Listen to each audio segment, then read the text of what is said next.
Super time. Did you start DJing first or get into video first? So I got into, wow, that's a crazy, no, video. It's like chicken or the egg almost, but It is. So the reason why I got into video is because my parents used to rent videos every Thursday. It was a 2-for-1 special. Blockbuster. No, it was called Captain Video. Oh, I remember this. It's called Captain Video. Where's that? It's in Santa Barbara. Okay. And so every Thursday it was 2-for-1. My mom used to go there. We used to go as a family, and we would go, and I would go pick a movie.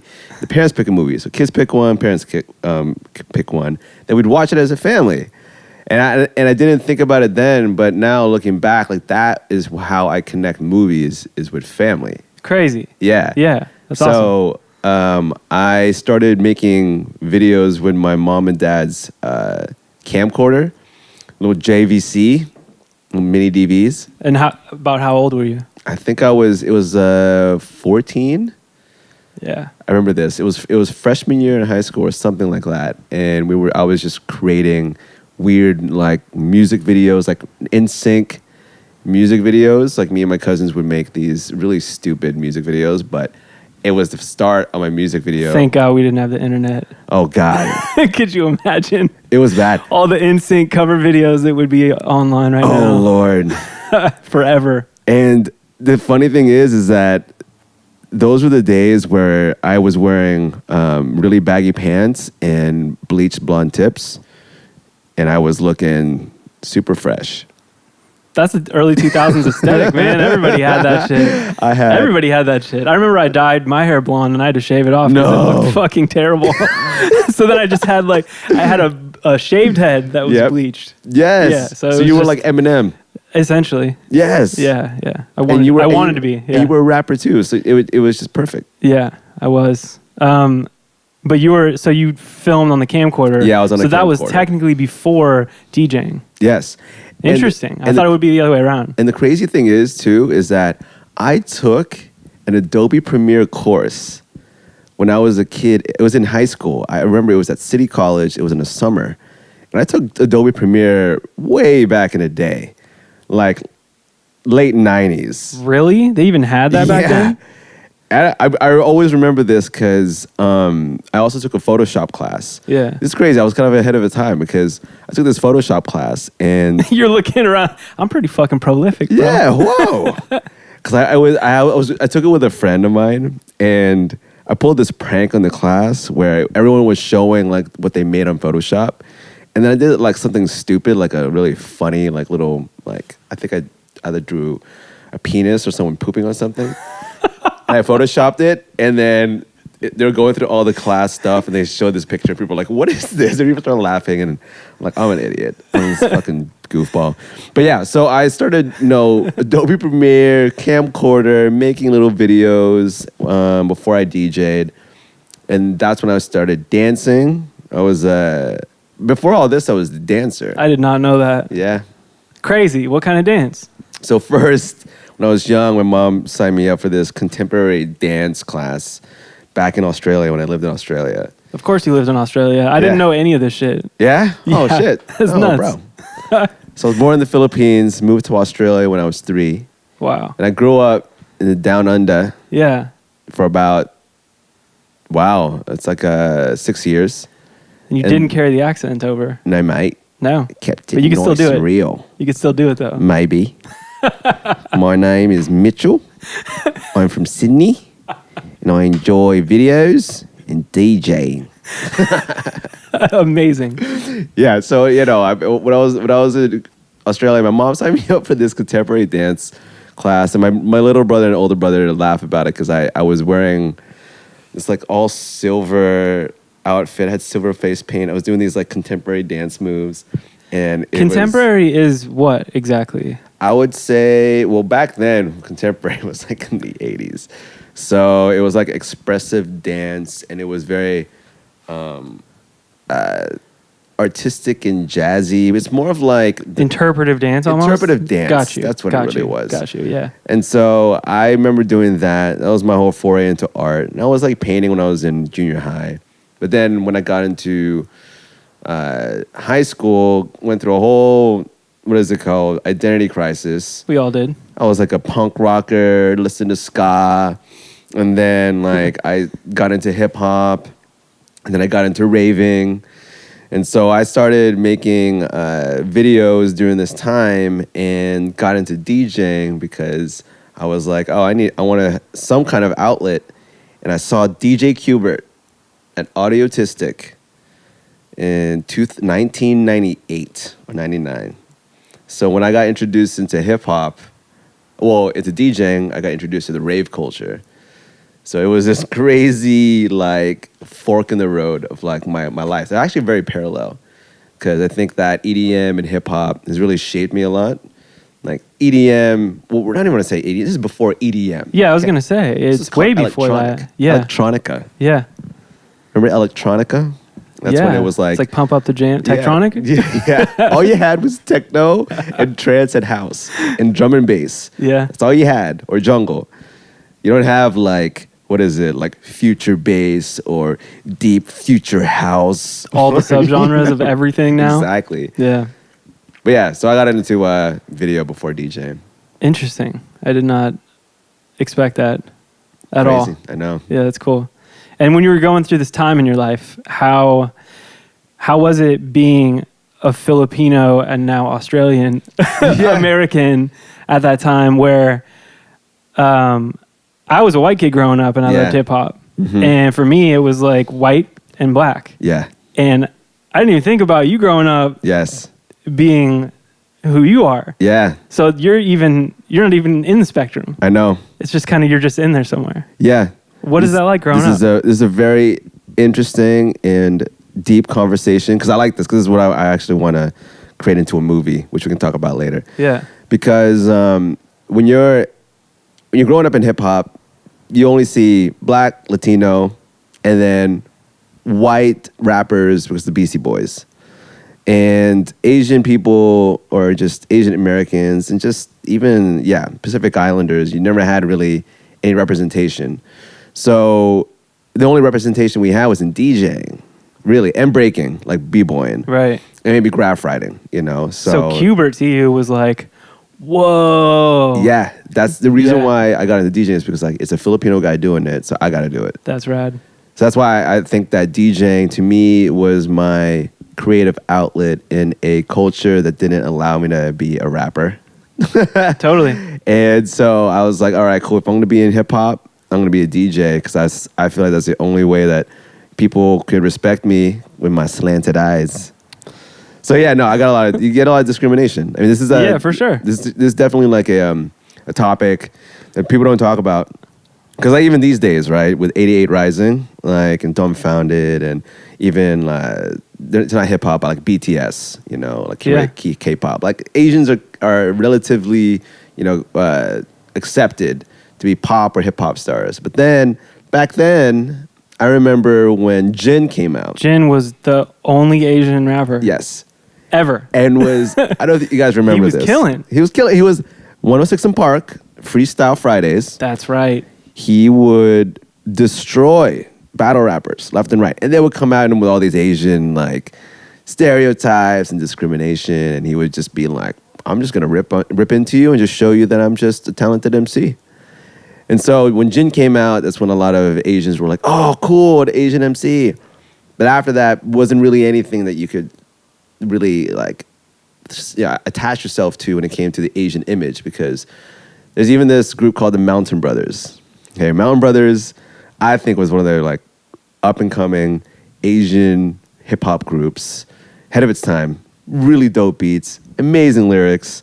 And this is early 2000s. It's early 2000s. Yeah. And I remember they said something about an article where they had a record deal, an offer, and they wanted them to jump out on stage in like monk costumes or in karate costumes, and they hit a gong.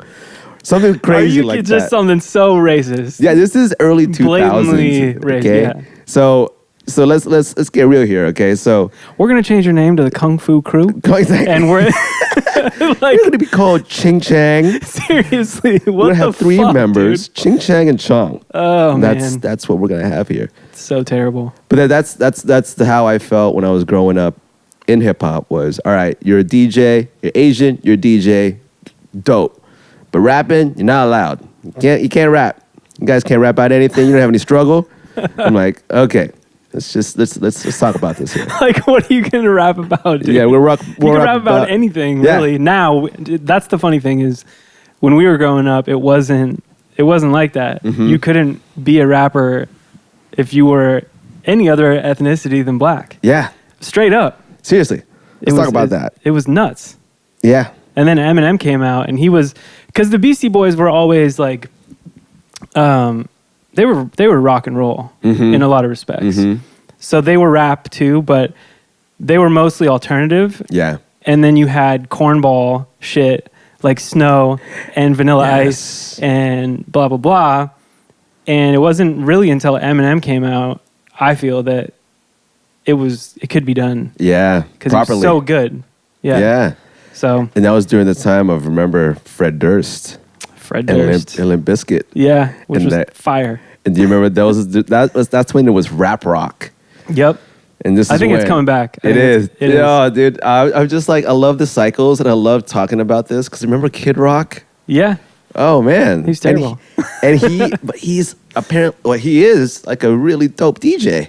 Really? He started DJing. Yeah. I think he started DJing. Yeah. He can beat juggle. He can scratch. Like, I give him respect for that. And now he's a shitty politician.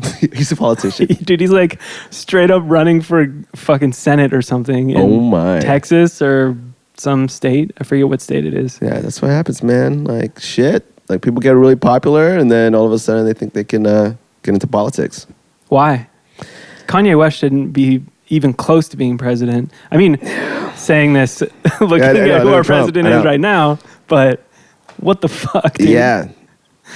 Yeah, it's nuts. It is. But Woody, I mean, for you, when you were growing up and you were doing rapping, I remember you're telling me you were in the Bay Area. Yep. Bay Area has a very distinct hip-hop history. It does, yeah. And I like it. Yeah. It's actually much more open-minded. For sure.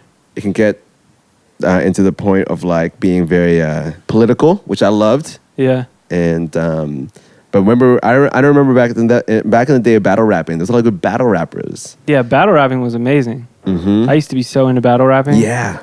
I used to battle rap at parties. Yes. All the time. We gotta, Woody. Slay people. Yeah. What? Yeah, dude, it's so fun. Yes. So fun. Yeah, I've been rapping forever. I don't really rap right now other than the shows and shit that I make, the cartoons and the fake rap. But yeah, rapping's amazing. I think anybody can be a rapper. These days, yes. Anybody can be a rapper. Yeah. Yeah. But it does piss me off when they take it too far. Like you were talking about the Asian group wearing all this crazy shit with like a gong. Outfits and hitting a gong. This is what the world where we live in. It goes these days, too far. guys. It goes way too far all the time. But I guess that's pop culture in general. Something gets popular and then they just exploit the fuck out of it. Yeah. Look what happened to Gangnam Style and Psy. Yeah.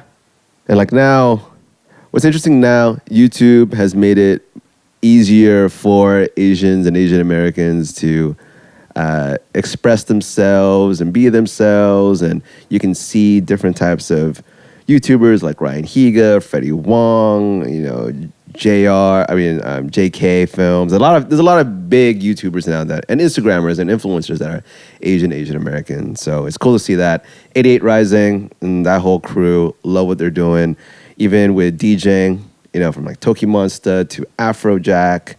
Sorry, not Afrojack. Laidback Luke. I was gonna say I didn't know. Laidback Luke, Steve Aoki. Yeah. And then you got Carmack, which is dope. You have Esta, and there's a lot of like. I think Asians and Asian Americans now are becoming this creative force that you can't just deny it anymore. And it's just going to keep snowballing. Oh, yeah. Because like you were saying with Qbert, you see somebody's doing it and it gives you the okay. It's like you can go ahead and do that. Go ahead and chase that. It gives you an example. And as long as Asia keeps procreating the amount that they have right now and allowing kids to look at YouTube, people are just going to keep getting taught and inspired, and creativity is just going to keep growing. Yeah. So what is everything that you do? You do so many things. You DJ, you make videos, you're messing around with music production and making beats and doing everything. Yeah. What do you think that everyone needs an arsenal of talents in 2019? I do. So I kind of feel like the way that the recession happened, it kind of took away the funding from a lot of industries, and it made every company have to contract and pay their employees the same rate for multiple jobs in order just to stay afloat. And that also kind of transferred over to the freelancing world, where you cannot just be a director. You know, you had to be a director and also a DP and a producer. And that's where the term predator came along, which is hilarious. I've never even heard that. Yeah, producer editor. Or also, a predator fights every, alien in the universe. Arnold Schwarzenegger. Yeah, Arnold too. But yeah, so what I do a lot of just content and creativity. You know, a friend of mine met with me yesterday. We were filming, and she was even like just listing on top of the things that I'm doing, and she was really inspired that I just create.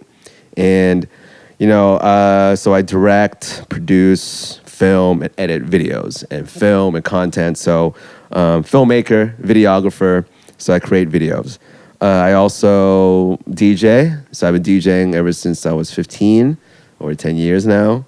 And now I'm producing music as well, which is cool because I was actually producing music when I was during, 15, 16, when I had Fruity Loops. And I was making Fruity Loops beats, rapping with it with my friends, getting samples. And I remember using Fruity Loops and then Reason and then Cakewalk. Oh, yeah. Cakewalk. Oh, yeah. Oh, yeah. Yeah, difficult. Oh, yeah.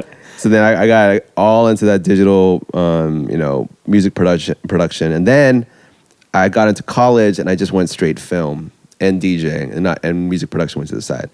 So other than that, you studied film in college? Yeah, film studies. Got you. Okay. And so now it's really just film, music, DJing, directing, and then entrepreneurship, of course. I feel like entrepreneurship and creating brands. Like I love just creating brands and just creating things, whether it's a ad campaign, whether it's a company, whether it's a brand. Like even these days, like I directed a web series last November, and it wasn't just, oh yeah, here's a script, here's a director, let's just shoot it. It was an Instagram page, it was a website, it was a short film split into 3 parts, and we had Instagrammable GIFs. That's a lot. And you got to think about it these days where 2019, you got to be on every single platform to be recognized or even noticed. And so you have to have that many skills. On the other side of that, you can't spread yourself too thin because then you find yourself in a situation where you're not producing the art at its fullest potential. It's kind of like when a player like Bo Jackson or something plays football and baseball. Mm-hmm. Which one is he better at? As obviously, I think it was football for him. Yeah. But I think, does it dilute your skill set if you focus too much energy on other things? Like if you started painting and spent time painting, it's good to know certain things that fall under jurisdiction of making videos. So audio, making music, and these other skills that you have can contribute to the end result of making a cool video or making content. Yeah. But at what point do you do too much? Yeah. I think it's when you start looking at your content and your videos and what you create from a very, I would say, unbiased point of view, and really look at it and ask friends and ask yourself, is this the best version of me? And if you even for myself, I'm always going to be improving left and right. And with video, I'm at a point where I want to work on my storytelling, and I also want to work on my shots. What shots are going to tell which emotion and express which message that I want to tell. So for videos, I kind of feel that it's just part of my lifestyle now. Now, when I start adding other skills, Like I want to get back into dance again. Like I know for a fact that I'm not going to become this. You're not going to paint yourself silver and do interpretive dance. Yeah, because you're talking about exactly because there's not enough money in the world to get me to do that, unless it's for super tight.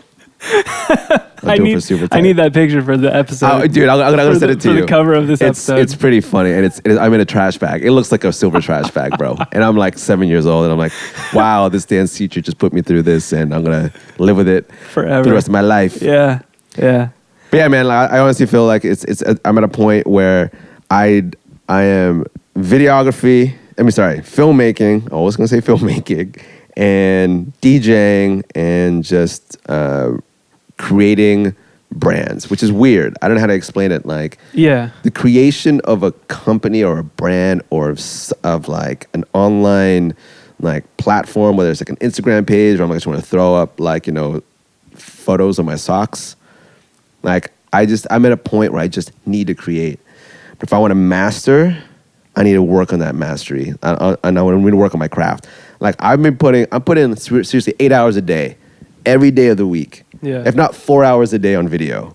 Damn. It's become not even an addiction. It's like a necessity, because I've built it into a habit. Yeah. Like you in music production. Yeah. Like you're making a beat before I got here. Yeah. Because you're just like, you have this creative energy inside, and you're telling yourself, I can't rest right now. I can either run, I can watch TV, or I can create something. Because I don't even watch TV. I don't watch TV. I don't even watch Netflix. I have to force myself to watch Netflix so I can do research on what new techniques. It doesn't matter anyways if you do watch Netflix, because you're going to be inspired by a shot or a scene or the way that somebody did something and have to get off of the fucking couch and go, how did they do that? I need to go do that and figure it out and learn it. Exactly. That happens to me all the time. I'll be watching TV and it's like, well, I'm going to get up. Yep. I'm going to go make a beat. That was fucking rad. I don't know how they did that in the background, but I'm going to go try to recreate that, or that really inspired me. Yeah. And that's why I think that once you find your craft, you have to, if you are truly going to follow a life of being a creative and an artist, and you want to just live a fulfilled life, pursuing your dreams and working on your passions, you have to be working on it every single day. Yeah, absolutely. Have to. Absolutely. And so I think humans, I don't think we can do more than like 6 things at one time. I can't do more than 1.5 things, bro. Exactly. Like seriously, I think there's a thing where like, a human can't think of 2 things, focus on 2 things at the exact same time. I think females can, but male humans are just very simple. We're very simple people. Okay. But I think for the creatives out there, find your craft. If you're going to become a jack of all trades, find the one that you really like and just add an extra hour or 2 to that every day. Although, I will say, the technology has changed a lot over the past however many years, right? You used to be shooting video. Yep. You used to not be able to just set up a camera or use your phone to film. It used to be a whole process where you had to learn about how to roll the tape up or how to do A, B, C, D, and E. And the craft was more than just the execution of the creative idea. It was the preparation. And that it was like that in music. It was like that in most mediums. So I think now with technology, you can do all these different things. And and you can go on YouTube and learn how to do it. It's right there. Yep. So sometimes I think I'm spreading myself too thin, where I'm watching tutorials for Illustrator and how to vectorize something, whatever. And I check myself. I'm like, what the fuck am I doing? I should go work on some music. Yeah. But I don't think that's the case. It used to be, imagine doing graphic design with an early version of Photoshop. Yeah, right. Or something. It's just, it would take 10 times as long. Yeah. And there wouldn't be as many tools at your disposal. So. That's true. Yeah. I think these the softwares and the tools and the hardware and everything that's available right now, it allows you to express different art forms. And there's a really good book called How to Be Everything, where it talks about how people can't just identify themselves with one role. Like when you ask somebody, like, what do you do? They're like, I'm an accountant. It's like, who are you? It's like, I'm I'm an accountant. Is that how you identify yourself? No, you would say, I'm an accountant, but I'm also a dad. I'm also a friend. I'm like also fishing a son. on the weekends. Exactly. And, whatever. Exactly. I make curry. I make cool little knitting, like little napkins. Like people do multiple things. Yeah. Even when people are just they say I'm an engineer. I'm like, yeah, but what do you do at home? Like, oh yeah, I play StarCraft, and I also hike and I jog. So why can't someone like ourselves say like, oh yeah, I'm a videographer, I'm a DJ, I'm a musician, I'm also a entrepreneur, I'm a brand manager, I'm a content strategist, and be proud of that. Absolutely. I think it's something that's really overlooked, or I guess it's really bastardized. Mm-hmm. Because if I see somebody or you see somebody that there's just initial judgment if you have 20 things on your resume where you can't be an actor and a musician or something. That used to be really frowned upon. Mm-hmm. And what really fucks me up is I remember distinctly when The Rock converted over from wrestling to being an actor. Yeah. And I was hating so hard. I was like, look at this motherfucker right here. This wrestler for the WWF wants to be a fucking serious actor. Yeah. And now look at him. He's the most popular dude in the world. Yeah. And now he's a producer. It's like crazy. Damn. So that's why I was hating super hard. Dude. I got to stop with the hate, man. Yeah, we all got to stop with the hate, Woody. No more hating. But yes, software and all the tools right now for all your creatives out there. And people who just want to create, go make a beat, go, sing, go take a martial arts. Do what you got to do. I think that we as humans, we have so many different talents and facets in our lives that we can't just stick to one thing. So let's all be real here. Like, it's not like all you can do is wake up and breathe. All right, we're out there, we're driving, we're cooking, we're learning this and that. If we couldn't improve, like it's the success mindset, right? It's the whole idea of like, are you idle and you're stuck in your ways, or do you believe that you can change? And so I believe that everyone can change. That's the reason why you go to school. That's the reason why you pick up, different courses so you can improve yourself in one part of your life.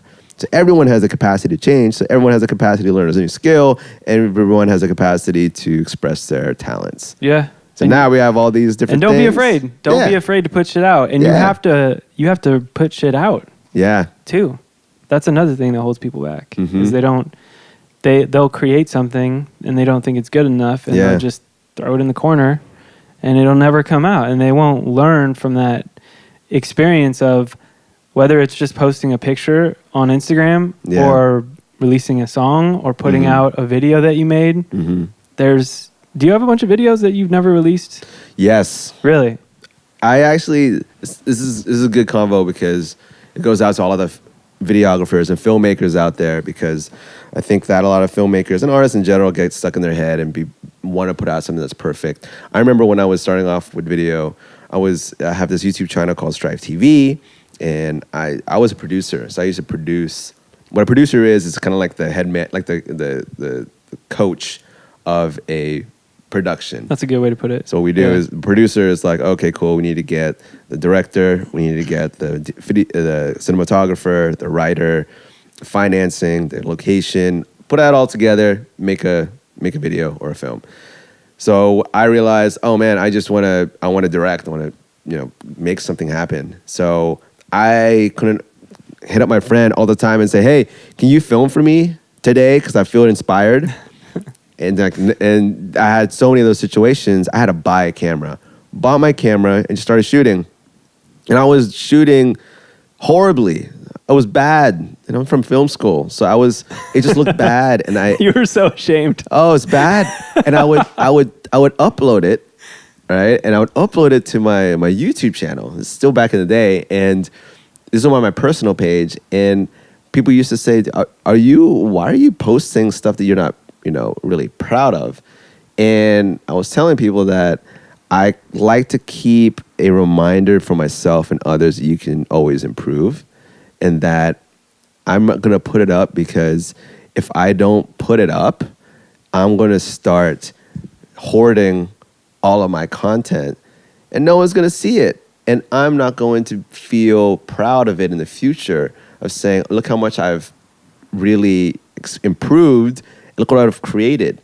I remember doing a really bad video for this street art show, and I got these notes back from one of the producers or whatnot. They're like, this video is not that great. The color correction is off. It's overexposed. Damn. Shaky footage.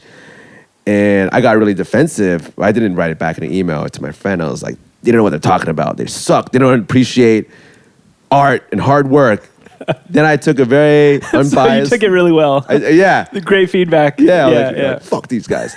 So then, but I looked at it and I'm like, oh God, it is pretty bad. Oh, it's underexposed. So what I did, I learned color correction. I learned color grading. I learned color correction. I sought out my friends who were DPs, director of photography, asked them about shutter, asked them about aperture, asked them about ISO, did a whole bunch of research. Then I put out my next video, a little better. And then, of course, I look at it again, like, oh, shaky footage. I should be doing it in slow-mo. Okay, let's research slow-mo.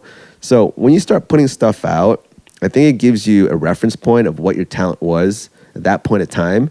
And it gives you a good bar for you to either step over or at least, appreciate and say, okay, you know what? Fuck, I'm that bad. Shit, I'm just going to quit.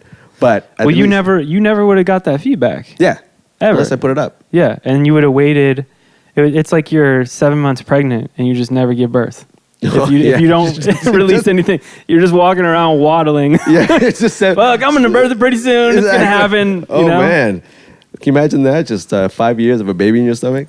I know people that never released like anything, songs and albums and shit. Just it's not the way to go, especially nowadays. Everybody wants to see your process. Yeah, the things you put out should be your process. Yeah. So they can grow with you. And the negative comments and everything that you get online, from trolls to criticism, you got to take it as a way to grow and fail. You look at it either as a failure or just another reason to learn more. And that's why I think when you do post things and you do get negative comments, you do get a lot of people hating on it.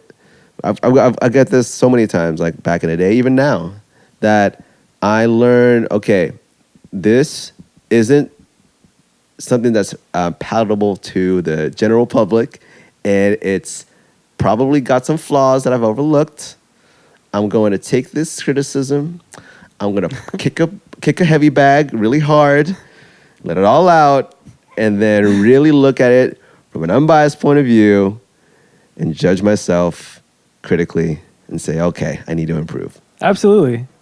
There's always going to be something, but it's being self-aware. Yeah. Too. It helps you with your self-awareness. Mm-hmm. It really does. And like your initial reaction to the feedback, being angry, it just helps you grow, man. You can't hoard. Yeah. The creative process. You can't. Yeah. So then you're working on videos like 4 hours a day, 5 hours a day, 6 hours a day? A lot. I would say 8 to 10 hours a day. You're just staring at a screen. Yeah, I had to get special glasses for the computer. Damn. That blocks out the blue light. And then even right now, even I'm just thinking about it, like my eyes dry out and I need to take a break. And the thing is, what's so interesting and shitty actually about these days, so you're always going to be staring at a screen. Yep.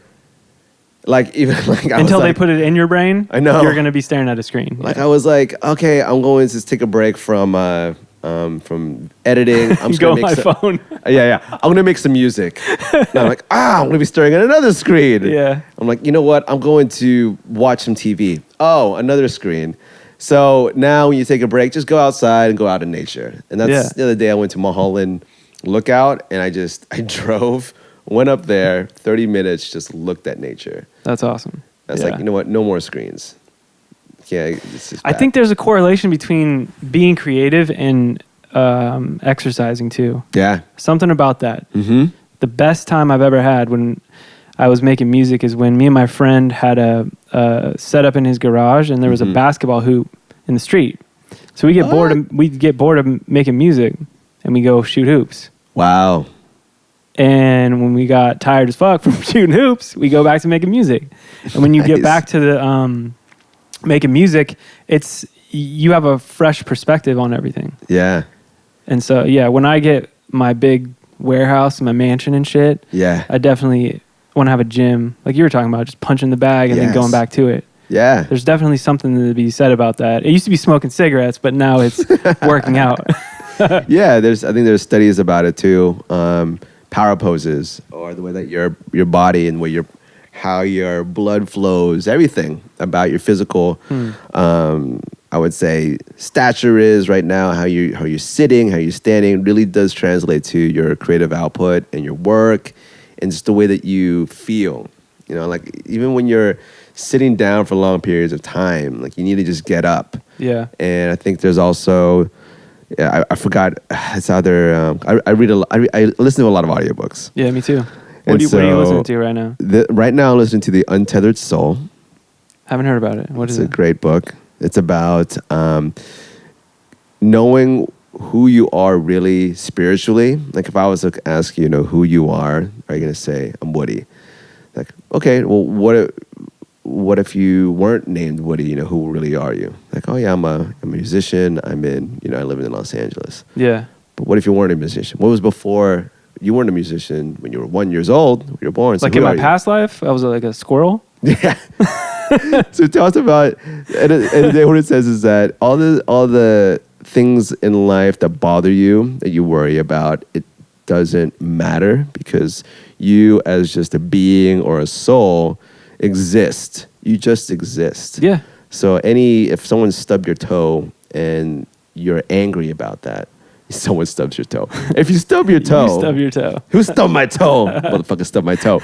Anyways, you stub your toe and you get angry at it and you're pissed off the whole day. Like, why should you be angry? At the end of the day, you're still alive. You're still existing. The emotion of anger is unnecessary. If I ask the question, do you want to be happy or not? It's just a yes or no. Because you can't set the parameters of your happiness. As in, you can't say, oh, I can only be happy if I don't crash my car, or if I don't lose my job, or if I don't get 25 likes on this post. So if you want to be happy, just say yes. And any of these situations happen, like burn your hand or something, like, ow, that hurt, fuck. Okay, you know what? I really do want to be happy, so fuck it, I'm going to put a Band-Aid on this, and I'll be fine. I'm cool. Yeah. So. I think that's where the zone out comes from when you're creating something or mowing the lawn, whatever you're doing, you just disappear. Yeah. And that's where... Flow state. Yeah, flow state. That's when you're at your purest form of existence. Yeah. It really is. Mm-hmm. So you're editing, that's crazy, dude. You're editing 8 hours a day sometimes. Yeah. You got to burn out. I do. I go through a series of burnouts, probably at the end of every month. A series of burnouts. Yeah, at the end of every month. And I almost feel at first, when a burnout to me is when you consistently work on something and you no longer get a creative energy to put any more into it. And you see your craft, you see your work, you see whatever you're working on. It becomes more of a chore than a actual passion and something that makes you delighted. So I kind of feel that when I edit for way too long, even in my own personal projects, I feel that I get stuck at a point where the process of editing is laborious and tedious. And I would rather just, step away for a little bit and not think about it as like a technical action, as in I'm just going to, press this button and do this.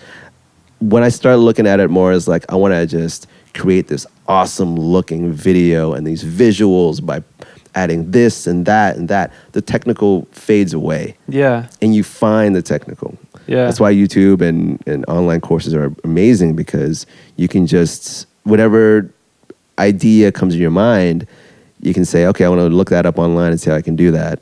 So the technical can always be learned. So burnout to me happens when you lose inspiration and you lose motivation. And that happens quite often because sometimes I also get into my own creative process and I treat it like an addiction. It's crazy. Like when I start looking at my videos and I start looking at all my past, if I clear my editing plate, I'm like, I gotta edit something because I want to create. Yeah. And then I get stuck in a situation where I have to finish a project, and then I do burn out, and then I realize, wow, okay, when you are passionate about something, you need to take breaks. You need to take breaks, and you need to also work on things that are outside of your industry, your craft, your whatever you want to pursue as your passion. As in, like, I want to just dance. I do martial arts. You know, I also cook. You know, love cooking. You know, and also meditating. That's great too. Yoga, like all of this really helps creatively as well because you start, I would say, detaching your mind from the process of like, okay, I need to get this done. I need to work on this. I need to, you know, make this art happen. And when you start working on other things, ideas start to flow to you because you're less attached. Absolutely, yeah. Once you start detaching yourself from your art and looking at it as purely just a creation rather than, you know, a have to or to do or like a chore, that's when things start getting into your creative like flow. That's why I when I get even in my own personal projects and really get into it, I have to take a step away because then it turns into a job. Yeah, quick too. Yeah, especially like, if you're editing the same piece over and over again. I remember when you did a whole month of making beats. Yeah, every day. Mm-hmm. And I remember you told me like after a while it just got to you, right? Yeah, it does. It does. I think it's doing the same thing over and over again too, where it just gets stagnant and stale. Yeah. What am I gonna do? I'm gonna make a beat again and sit down and do the same fucking thing that I've been doing for 40 days straight or whatever. Yeah. I do think that there is a ratio to your knowledge and burnout though, because I remember when I was learning, say, Ableton or Premiere or any editing software, when you first sit down, it gets so frustrating after a short period of time because you can't execute the things that you want to do. Yeah. You have a vision in your head, you can't get it out. And so I think the more that you learn about something, a program, an art form, whatever it may be, I think that it gets less, I don't want to call it writer's block because I don't think that's what it is. Yeah. But the less resistance that you have to create that art. Yeah. You know what I mean? Yeah. Yeah, because I remember when I first started doing, I couldn't do shit. I would sit down for an hour. Yeah. And I wouldn't get anything done. And you just learn step by step, and you get to a point where all of a sudden you can do shit in an hour, or it's just much faster. Exactly. And now I find myself, for music especially, I find myself spending more time thinking about what I'm going to do than executing. Wow. Like I'll sit here on my phone for a half an hour. Like, okay, I'm going to make for a specific project I'm working on or song or whatever. Yeah. And I'll sit there and think about, okay, so I have to make this trap beat. Look up a few videos or listen to some inspiration. I'll just sit here on Instagram and then like, okay, I'm going to do it. And then I'll go in there. Yep. And I know exactly what I'm going to do almost before I do it, if that makes sense. Wow. Yeah. Yeah. And I think once technology gets more accessible and simpler, I think the creation process is just going to balloon, because then you're going to be able to produce more. You know, once there's an auto editor that's based on a formula that you give it. AI. Yeah. Once that happens, then you're just going to see this explosion of content. We already see it right now. Yeah. It's like a content explosion. It's like the whole world is just ejaculating onto social media right now. That's a very harsh way to put it, but yes. It really is. Everyone's like, oh, I can create anything. Here you go. Yeah. And I can have great content. You know, has really shitty content. Like, and that's why YouTube is I love YouTube because it's given people the opportunity to post whatever they want to post, be creative, and billions of people have access to it. At the same time, it gives people a platform to either be racist or to be just horrible people. And also, there are certain creators or whatnot that aren't that great, but I appreciate what they do. And when they are idolized, that type of creation or that type of content is then popularized. And it doesn't allow for some creativity. So anyways, I think that, as technology grows and everyone is expressing themselves, it even makes more of a niche for everyone to have an audience. Yeah. Which is cool. I mean, so is it quality over quantity still, or is it the other way around? Should you just be putting out a bunch of shit, or should you be focused on, I want to make a really good piece every week opposed to every day, or whatever the time period may be? Yeah. Do you think it's quality or it's quantity at this point? It's a balance. It depends on what you want, right? If you want the followers, the likes, the brand building or whatnot, then I would say the quantity. But if it really is you're becoming an auteur, an artist, developing your brand, your visual style, you need that time to do that. But then there's also the argument of having the team. Right.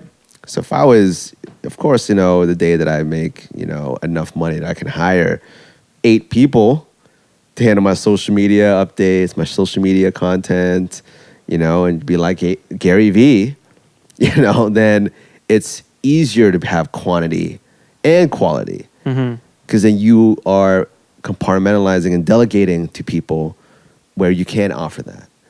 And then the question is that, how much is quantity? How much do you post? Because I used to post a lot. Should be, I don't know. I mean, it just depends on what you're doing. Yeah. If you're, like you said, if you're a business, I think it's a different strategy than someone who's, making pottery. I think on their own as a hobby. I think it's a little bit different, but I also think that it's important when you're talking about having the team to know what you're doing on all those different levels. Yep. So when you do have a team, you can say, yo, homie, your aperture is too low on that camera, or this sound doesn't sound correct because your microphone is all messed up, or what have you. Knowing all these different elements when you do have a team is very important. And I think people think they can just buy that sometimes, and they'll just hire a team without really knowing what they're doing. Yeah. And I think that's, especially trying to do something like we're doing with creative direction and running a team, you have to know all those different elements. You have to. Yeah. And I remember I had a meeting with a director, a producer actually last week, who was asking me, how do I become, a freelancer? How do I start my own production company? How do I work with clients? And I asked him, do you have a camera? And he said, no, I don't have a camera. I'm like, so do you want to direct and do content for people? Like, yeah, but do I need a camera? Because I don't really want to do it. I have a DP. I can just get a DP. And I was telling him that I found myself much more creative when I bought a camera, because like I told you before, I can't just call up my friend and say, hey, right now I feel completely inspired. I want to go to Topanga Canyon. I want to fly a drone and then film my friend who's a model. Can you come? Some people have their own schedules, but if I have my own camera, then I'll be able to, pick that up and create that masterpiece. Now, if you have that camera and you are a director and you are filming, you get to know how it is to be a director of photography or a cinematographer. Now, for me, I can go on set, like in my web series or even when I was at YouTube Space. Like you saw my YouTube Space. I was handling a epic red helium on my shoulder. It's a very expensive camera for those who are listening. Like nothing. Yeah. And I had my 2 PAs, and I was like, all right, cool. Can you build that Dana dolly right there? Throw this head, the fluid head on top. I want it to look like this. Can you put a combo stand over there? throw it up a couple feet, throw a Lico on top, focus the light, throw a gel. And I was able to say this stuff. So what in the hell did you just say? Exactly.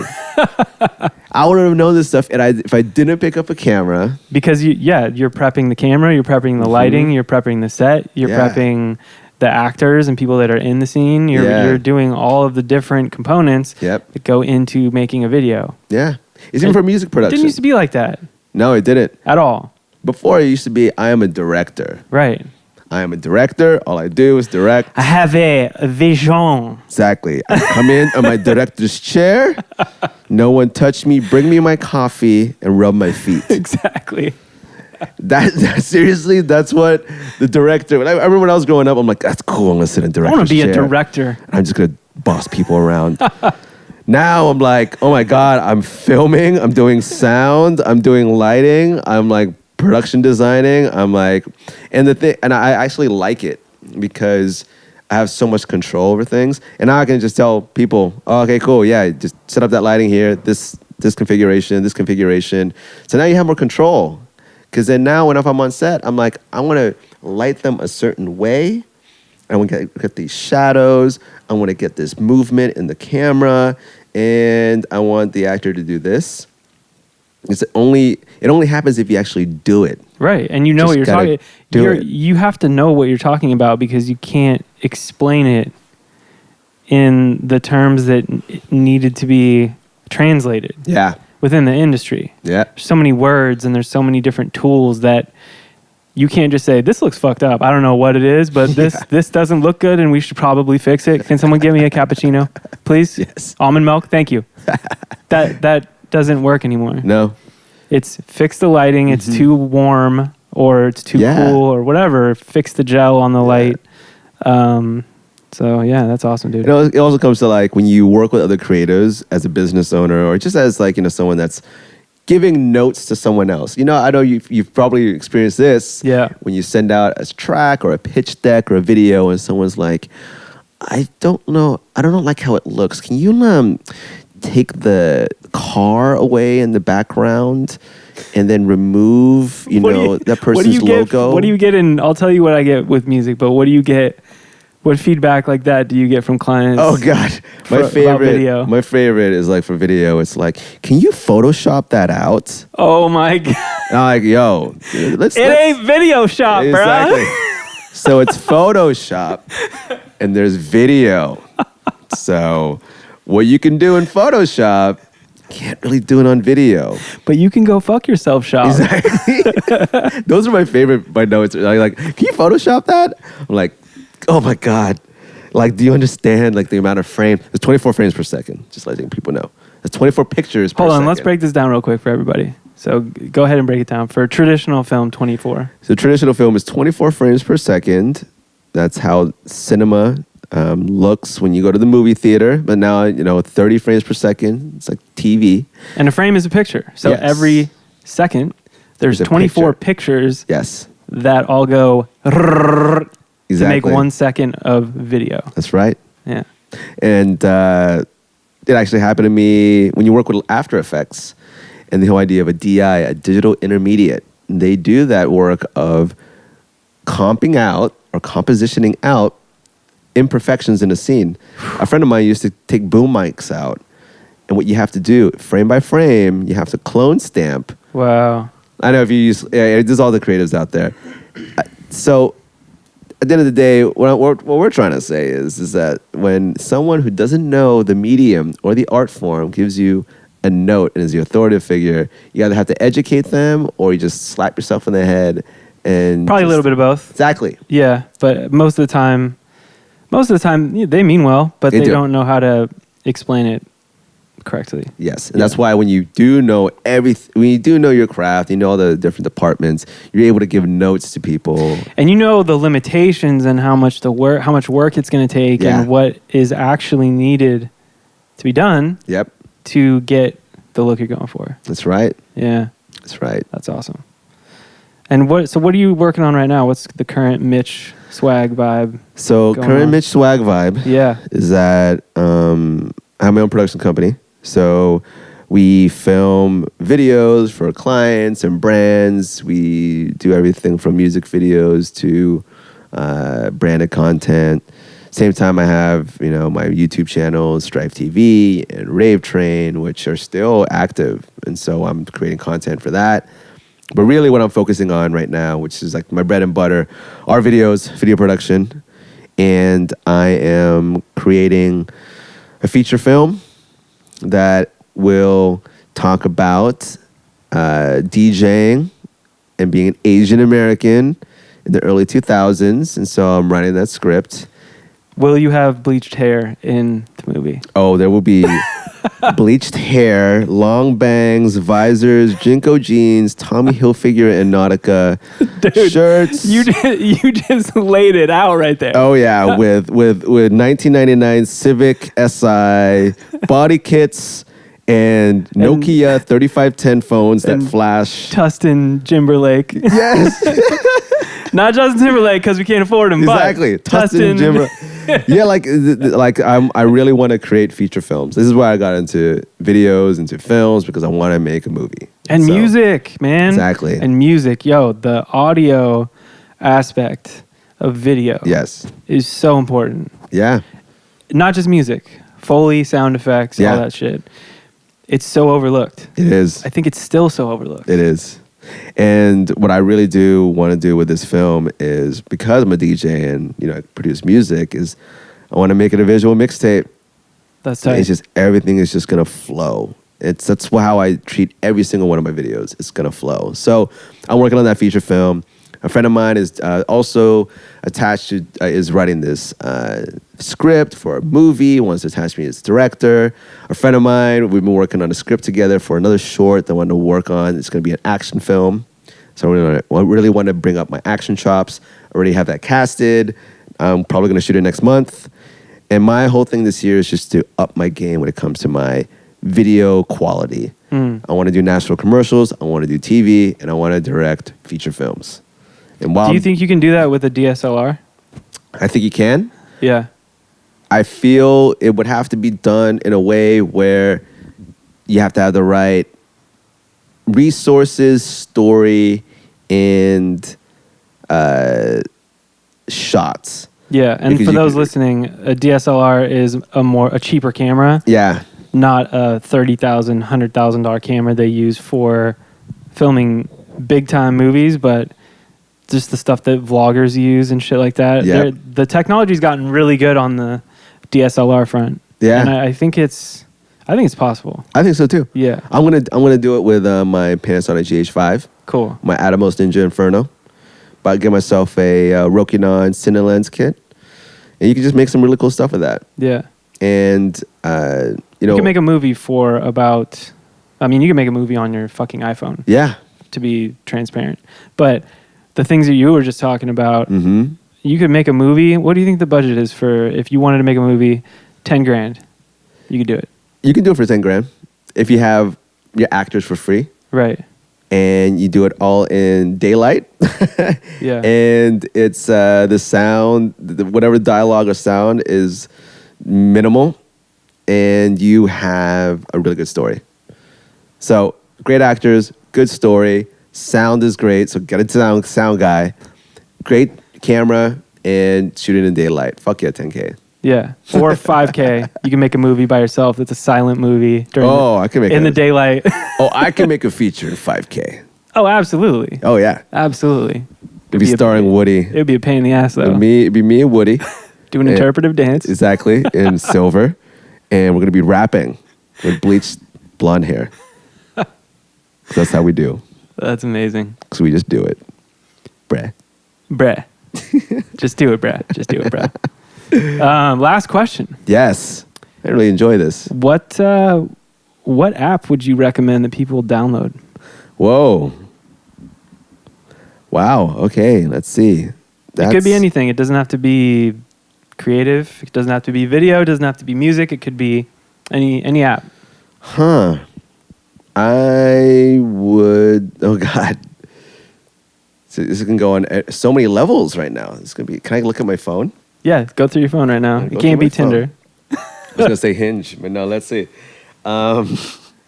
Let's look at my phone and see what do I use a lot. Oh yeah, Elevate. What is that? So Elevate is brain games. I actually use this every single day.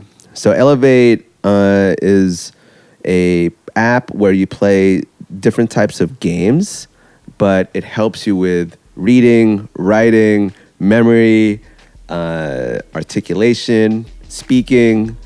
And so I actually suggest this to people because it is a great way to improve yourself every single day, make yourself smarter. How do you spell it? Elevate. So just Elevate. Elevate. And is it free? It's free. Well, I love it.